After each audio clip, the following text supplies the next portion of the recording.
Got a quick overview of the Nexx Garage controller.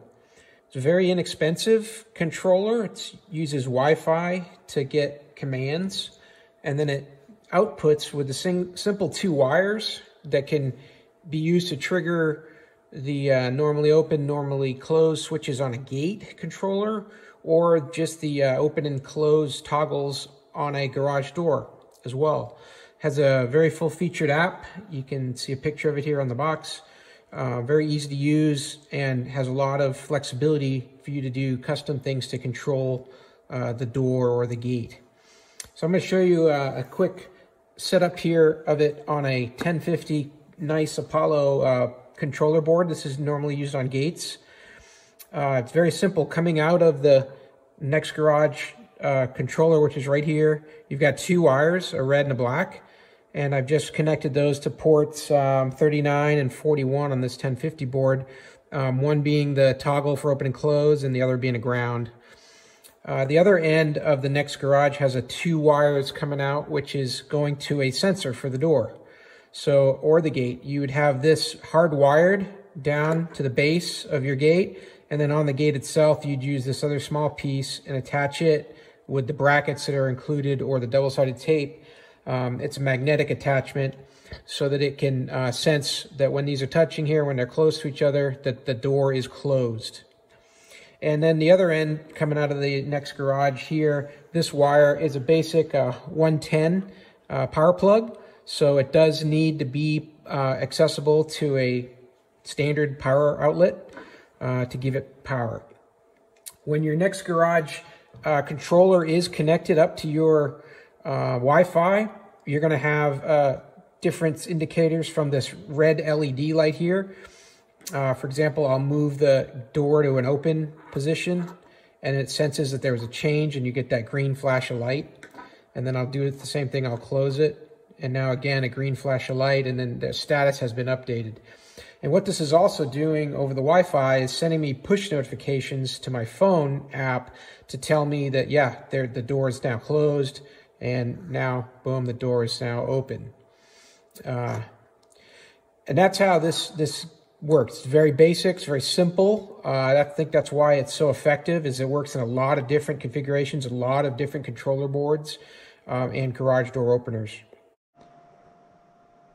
Getting the Nexx app installed on your phone is very easy. In this example of an iPhone, just going to go to the App Store. You're going to search on Nexx, N-E-X-X.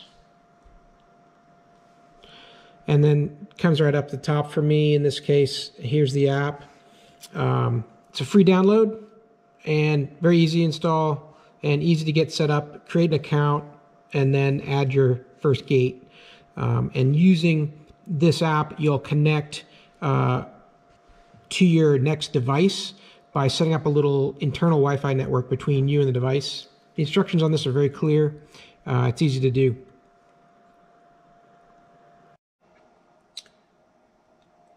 So now here I've got the Nexx Garage unit and the door open and close sensor connected up to my 1050 board.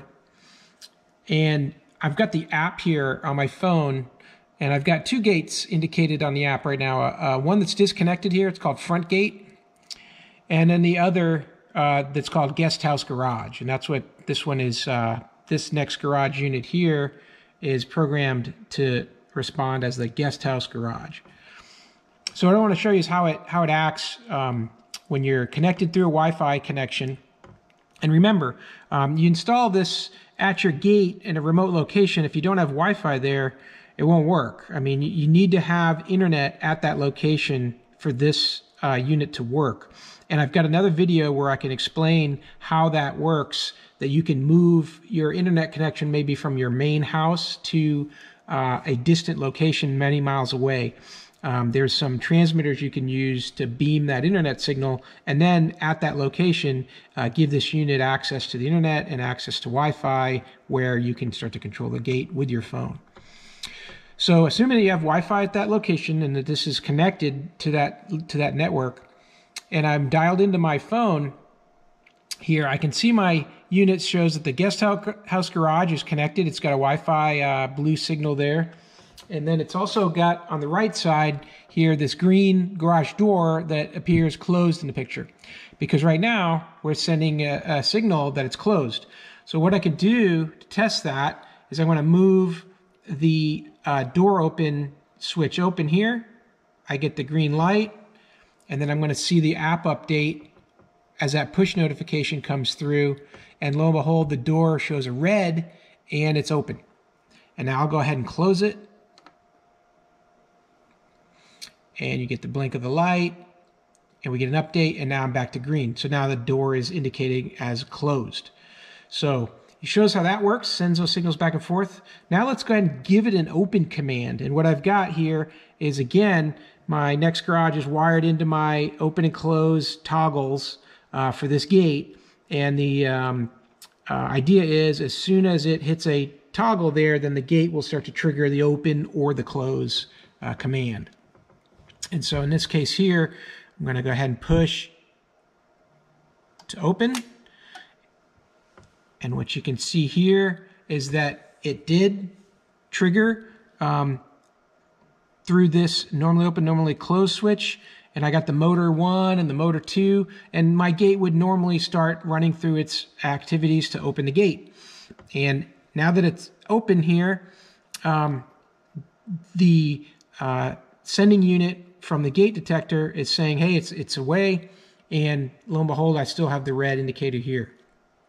So now that this gate is open and stopped its process, I'm going to go ahead and close it. I'm going to push the button again. And it sends another trigger. And then it goes forward. And now we're going to go ahead and show that it's actually closed. And then it's going to send the update back to the app and show, yep, your door is green. It's closed and shut, secured.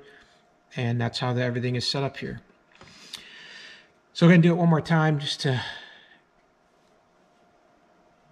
push that down. I get the triggers. I get the switch here. I'm now activating my motors.